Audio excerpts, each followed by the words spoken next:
All right, so all we did last time was made a cube. We talked a little bit about rigid bodies for physics. We made a plane, and we created the script by just right-clicking, going to create C# script, and it's a player controller script. You can see that here. So I'm going to go ahead and double-click that and open it up. You can see it's pretty empty. We're going to take a look at how we can do movement, and we'll start off with a jump when you hit the space bar.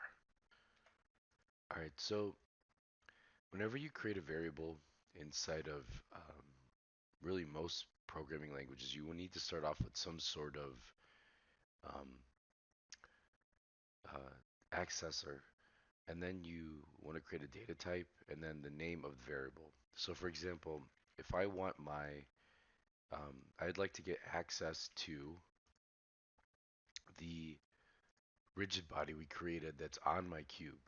So what I can do is type in public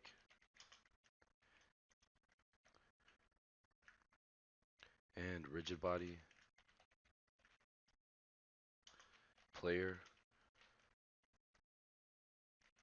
rigid body. You can see here it's pretty clear. This is the rigid body that's attached to the player. Now, if I save this and I press play, what you'll notice is, or actually I don't even have to hit play, but if I select him, what you'll notice is it created this rigid body here, which I can click on and drag into here when I press play. Now notice that it did not fill that slot. I could drag this in there and access it that way, but I don't want to do that because you really want to make your code as private as possible, which means you want to constrain as many of these variables and only allow them to be accessed when you need them through other classes. And that might not make much sense now, but just keep that in the back of your head as we move forward. Like, what did he mean by that? Making things um, not easily accessed by other scripts. So now I'm going to show you how to get this exact component inside of Unity. And what you do is you take the name of your variable. So I'm going to just double click this and copy and paste it.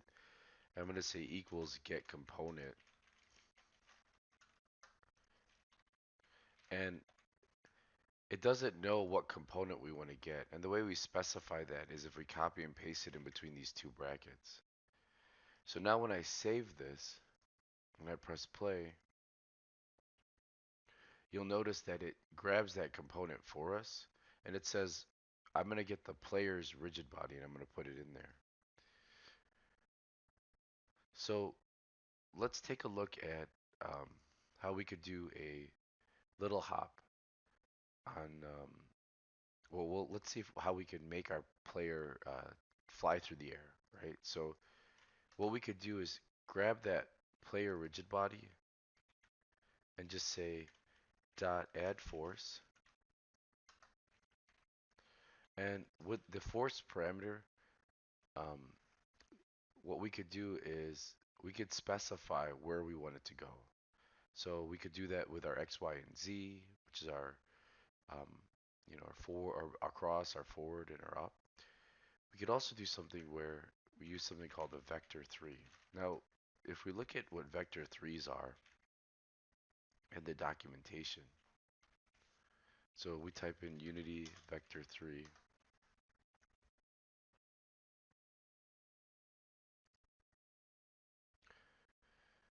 It says this structure is used throughout Unity to pass 3D positions and directions around. It also contains a function for doing some common vector operations, and they give you all this cool stuff. Okay? So what they mean by that is this.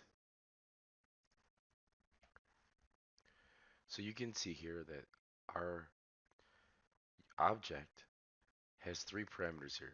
This is our vector 3. So the vector 3 of our position is our x, y, and z. And so as we move these around, we're moving that vector. What's interesting is by accessing it through our rigid body, we're actually using the physics that are attached to the rigid body so we can move it smoothly. So if I say I'm going to add force to vector 3 dot up, what I'm saying here is I'm going to go ahead and add that force um, to the y-axis, which is my up axis. So you can see that by me moving this like that. Okay. So if I save this, let's just take a quick look and see what that does.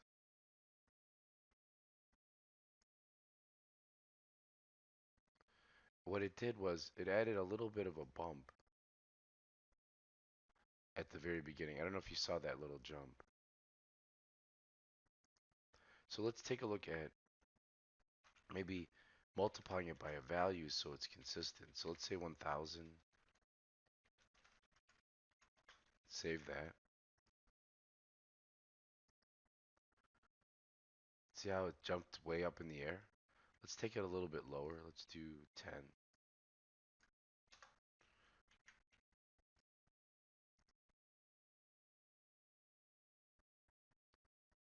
See how it's floating in the air?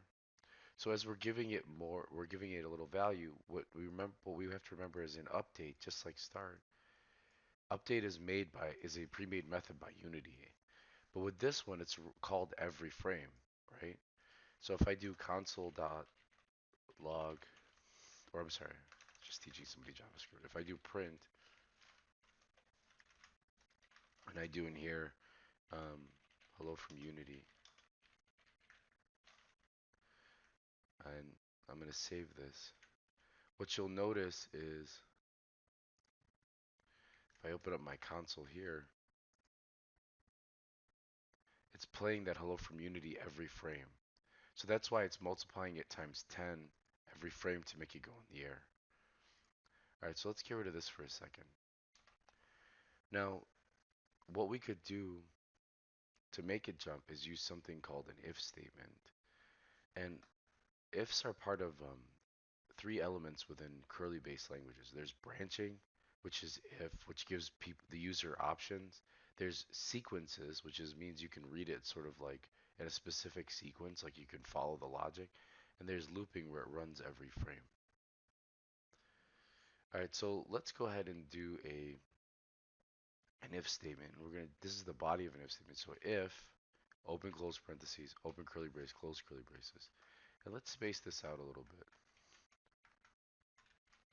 And I'm going to go ahead and say I'm going to drag this in here. Now, what you'll notice inside of Unity is if we go to edit project settings, you'll see here we have an input. And inside of the input, there's all this other stuff, right? There's the horizontal wheel. If I go to jump, you can see jump is mapped to this name space here. So there's also the submit button, which can be used for the joystick. So they give you all these inputs, and we want to access this input. And in that input, we want to access jump. So let's go ahead and um, just code that out. So all we have to do to access the input is just simply write input dot get key down key code dot space. Now this is not going to run unless I press the space bar. So let's see how that works. So I'm going to go and press play. Now when I press the space bar, you can see it's adding it, but I think it needs a little bit more force. So what I want to do is force mode dot, and you can see there's four options here: acceleration, force, impulse, and velocity. Now, I'm happy that it highlighted impulse here. It says add as an instant force impulse to the rigid body using its mass. So you can see here what this takes into account is the mass of the object. So you might be wondering, well, where do I access that? Well, on our rigid body here, you'll notice there is a mass option here. So if I take this to 5 and I press play now, notice when I press spacebar, it's taking into account that mass. See that? If I make this 2, so this is kind of a nice way of adjusting the jump. And it looks more natural. See how it's got that nice drop off? Now, maybe you notice the problem is I'm pressing spacebar, it keeps moving in the air. What we're going to do in the next video is check if our character is grounded.